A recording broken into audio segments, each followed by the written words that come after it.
అందరికీ నమస్కారం అండి. ఎలా ఉన్నారు? బాగున్నారా? నేను కూడా చాలా చాలా బాగున్నానండి. ఈరోజు మన లంచ్ స్పెషల్ వచ్చి మునక్కాయ మష్రూమ్ కర్రీ. దానికి కావాల్సిన పదార్థాలు ఏంటో చూపిస్తాను, వచ్చేసేయండి. మునక్కాయ మష్రూమ్స్కి కావాల్సిన పదార్థాలు: పెద్ద ఈ ఉల్లిపాయలు 2 తీసుకొని మనం కట్ చేసుకోవాలి ఫ్రెండ్స్, సన్నగా. అలాగా ఒక 3-4 పచ్చిమిరపకాయలు, అలాగే 2 ములక్కాయలు పెద్దవి తీసుకొని కట్ చేసుకున్నానండి. ఇవిగో మష్రూమ్స్ ఒక ప్యాకెట్ తీసుకొని వాటిని 2 సగాలుగా మంచి క్లీన్ చేసుకొని 2 సగాలుగా కట్ చేసుకొని పెట్టుకోవాలి. అలాగే టమాటా ప్యూరీ 2 టమాటాలు, పెద్దదైతే ఒకటైతే సరిపోతుంది, లేదంటే 2 చిన్న టమాటాలు తీసుకొని మెత్తగా మిక్సీలో వేసి పేస్ట్ కొట్టుకోవాలి. అల్లం చిన్నులపై ఒక స్పూన్ అయితే సరిపోతుంది ఫ్రెండ్స్. అలాగే ఇది వచ్చి కొబ్బరి, ధనియాలు, గసగసాలు, చెక్క, లవంగ మొత్తం కలిపి మెత్తగా పేస్ట్ కొట్టుకొని పక్కన పెట్టుకున్నాను ఫ్రెండ్స్. ఇవ్వండి మనకి ములక్కాయ మష్రూమ్ కర్రీ కావాల్సిన పదార్థాలు. ఎలా చేసుకోవాలో ప్రాసెస్లోకి వెళ్ళిపోదాం, వచ్చేయండి. చూసారా ఫ్రెండ్స్, ఇట్లా బాండీ పెట్టుకొని బాండీలో 2 గరిటె ఆయిల్ వేసుకొని ఆయిల్ హీట్ అయిన తర్వాత ఇప్పుడు మనం కట్ చేసి పెట్టుకున్న మష్రూమ్ ఇందులో వేపుకోవాలి ఫ్రెండ్స్. మష్రూమ్ వేసేసుకుందాం.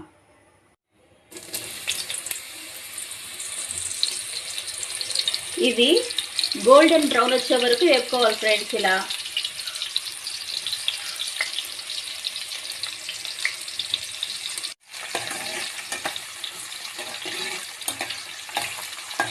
ఎక్కువ టైం ఏం పట్టదండి. ఇందులో వాటర్ శాతం ఉంటుంది కదా, ఆ వాటర్ శాతం కొంచెం మనకి తగ్గితే బాగుంటుంది. అందుకని ఇలా ఆయిల్లో వేసుకొని ఈ మష్రూమ్ అనేది కొంచెం కలర్ మారే వరకు ఫ్రై చేసుకోవాలి.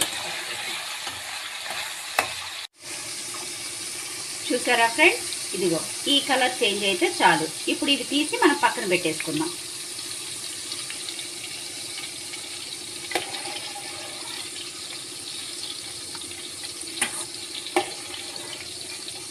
ఇవి చాలా ఆరోగ్యానికి చాలా మంచిది ఫ్రెండ్స్.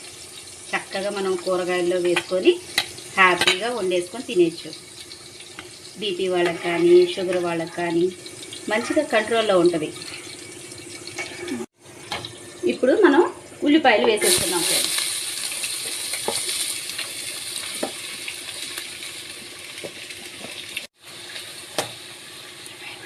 ఈ ఉల్లిపాయలో వేసుకొని ఇట్లా ఉల్లిపాయలు వేసుకొని ఫ్రెండ్స్ గోల్డెన్ బ్రౌన్లోకి వచ్చే వరకు వేయించుకోవాలండి. అప్పుడే మనకి తీదనం అనేది రాదు. ఇప్పుడు మనం ఈ ఉల్లిపాయలు వేగడానికి ఒక 1/2 టేబుల్ స్పూన్ ఉప్పు వేసుకుందాం. అలాగే పసుపు కూడా వేసుకుందాం ఫ్రెండ్స్. ఒక 1/2 టేబుల్ స్పూన్ వచ్చి పసుపు. చూసారా ఫ్రెండ్స్ ఎలా వేగుతుందో? ఇలా వేపుకోవాలన్నమాట. కొంచెం ఉల్లిపాయ అనేది మనకి కలర్ చేంజ్ అవ్వాలి. అప్పుడు మనం ములక్కాయలు అనేది వేసుకుందాం.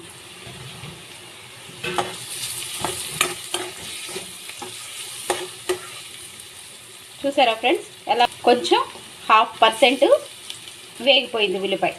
ఇప్పుడు మనం ములక్కాయలు వేసుకుందాం.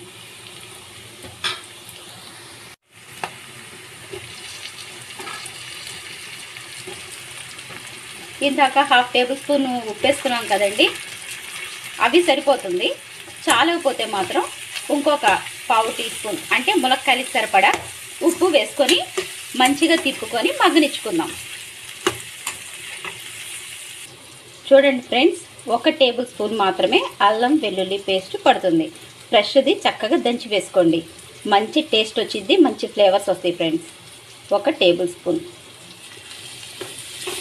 ఇది మొత్తం ములక్కాయ ముక్కలకి అన్నిటికి పట్టేలాగా కలుపుకొని మీడియం ఫ్లేమ్ మీద పెట్టుకొని ఒక 10 మినిట్స్ మంచిగా మగ్గనిచ్చుకుందాం ఫ్రెండ్స్. ఎందుకంటే ములక్కాయ మనకి మగ్గాలి కదా, దానికోసమని మీడియం ఫ్లేమ్లో పెట్టుకొని మగ్గనిచ్చుకుందాం. ఎలా ఉందో మూత తీసి చూసుకుందాం.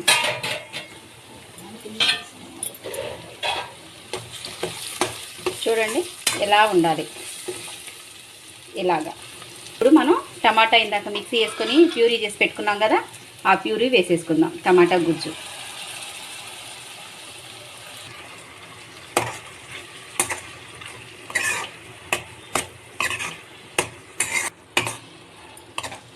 ఉల్లిపాయలు కూడా మాడకుండా ఎంత చక్కగా బ్రౌన్ కలర్లో ఉందో చూడండి.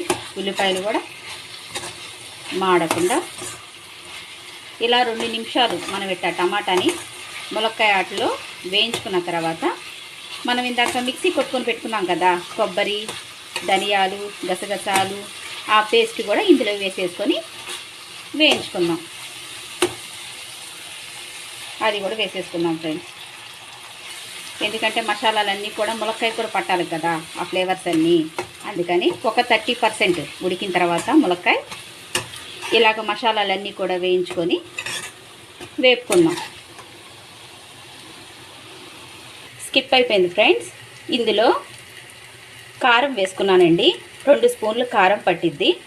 2 స్పూన్లు కారం వేసుకొని ఇందాక మనం వేయించి పెట్టుకున్నామే మష్రూమ్స్, అవి వేసేసేయాలి. ఎందుకంటే అవి కారంలోనూ ఉప్పులోనూ మగ్గలేదు కదా, అందుకని మనము ఈ కారం వేసుకున్న తర్వాత ఆ మష్రూమ్స్ అనేది వేసుకొని మంచిగా అన్నీ కలిసేటట్టుగా కలుపుకుందాం ఫ్రెండ్స్.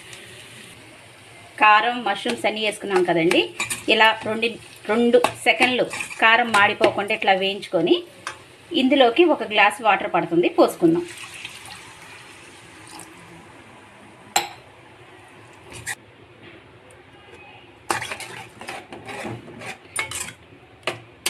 ఈ టైంలో మనము ఇందాక వేసుకున్నాం కదా సాల్ట్, ములక్కాయలు వేగటానికి, ఉల్లిపాయలు వేగటానికి. ఇప్పుడు ఒకసారి సాల్ట్ చూసి చెక్ చేసుకుందాం, ఎలా ఉందో, సరిపోయిందో లేదో చెక్ చేసుకుందాం. నాకైతే సరిపోయింది ఫ్రెండ్స్. ఇప్పుడు మనం కొత్తిమీర వేసేసుకుందాం. చెప్పాగా నేను కొత్తిమీర కర్రీతోనే మగ్గించుకుంటానండి, లాస్ట్లో వేసుకోనని. ఇష్టం లేని వాళ్ళు లాస్ట్లో వేసుకోవచ్చు. ఇప్పుడైతే కొత్తిమీర వేసుకుంటాను నేను. చూద్దాం ఫ్రెండ్స్ ఒక్క 5 మినిట్స్ తర్వాత ఎలా ఉందో. 5 మినిట్స్ 10 మినిట్స్ ఉడికించుకోవాలనుకున్నాను కదా, చూడండి ఇదిగో ఇలా కర్రీ అనేది మనకు రెడీ అవుతుంది ఫ్రెండ్స్. చూడండి ఆయిల్ కూడా రిలీజ్ చేసేస్తా ఎలా ఉందో. ఒక్కసారి కలుపుకొని, ఇది మంచి గ్రేవీ కర్రీ అండి. ఇది రైస్లోకి బాగుంటుంది, చపాతీలో కూడా చాలా చాలా బాగుంటుంది ఫ్రెండ్స్. ఒక్క 5 మినిట్స్ అండి. ఆల్మోస్ట్ కర్రీ అంతా రెడీ అయిపోయింది. ఒక్క 5 మినిట్స్ మగ్గనిచ్చుకుందాం. ఇప్పుడు ఒక 5 మినిట్స్ తర్వాత చూద్దాం ఫ్రెండ్స్ కర్రీ ఎలా ఉందో. చూడండి వావ్, అయిపోయింది ఫ్రెండ్స్. ఇక మనం స్టవ్ ఆఫ్ చేసుకొని మంచిగా వేడి వేడి అన్నంలో సర్వ్ చేసుకొని తినేసేయటమే. ఈ కర్రీ చపాతీలో కూడా చాలా చాలా అయితే బాగుంటుంది ఫ్రెండ్స్. ఇంకా మనం స్టవ్ ఆఫ్ చేసేసుకుందాం. చూడండి కర్రీ ఎలా ఉందో, చూసారా? ఇంతే ఫ్రెండ్స్, ఎంతో ఈజీగా చేసేసుకోవచ్చు. చూసారా ఫ్రెండ్స్, అంతేనండి, ఎంతో ఈజీగా టేస్టీగా చేసుకోవచ్చు ఈ కర్రీ. మీకు కనుక నా వీడియోస్ నచ్చితే లైక్ చేయండి, షేర్ చేయండి, సబ్స్క్రైబ్ చేసుకోండి ఫ్రెండ్స్. మళ్ళీ మరొక వీడియోలో కలుద్దాం.